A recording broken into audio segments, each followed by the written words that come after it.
Hi అండి, welcome to my channel. ఇంట్లోని bounty chocolate ఎలా చేసుకోవాలో చూపిస్తాను, చూసేయండి. 1 cup coconut powder, 1 cup milk made, ఒక చాక్లెట్ తీసుకుందాము. ఇప్పుడు ఒక బౌల్లో వేసుకుందాము 1 కప్ కోకోనట్ పౌడర్, అలాగే మిల్క్ మేడ్ కూడా 1 కప్కి 1/2 కప్ సరిపోతుంది. ఇప్పుడు కలిసేలాగా మంచిగా మిక్స్ చేసుకుందాము.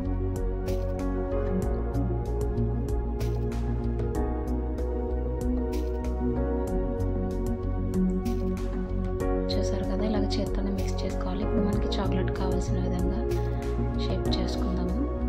ఇప్పుడు ఒక 10 మినిట్స్ ఫ్రిడ్జ్లో పెట్టుకుని ఈలోపు చాక్లెట్ని మెల్ట్ చేసుకుందాము. కొంచెం మిల్క్ వేసుకుని వేడి నీళ్ళు పెట్టుకుని అందులో ఒక బౌల్ పెట్టుకుని ఇలా మెల్ట్ చేసుకోవాలి. చూసారు కదా, మెల్ట్ అయిపోయింది.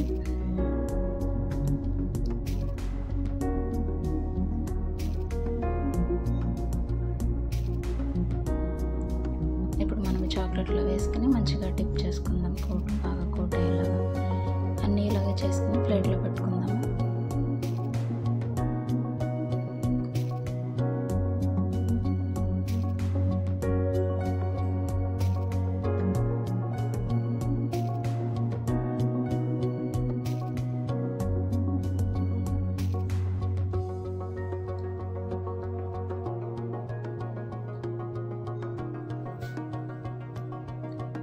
చూసారు కదా, ఈ విధంగా చేసుకున్నాక 10-20 మినిట్స్ ఫ్రిడ్జ్లో పెట్టుకుంటే మన చాక్లెట్స్ అయితే రెడీ అయిపోతాయి.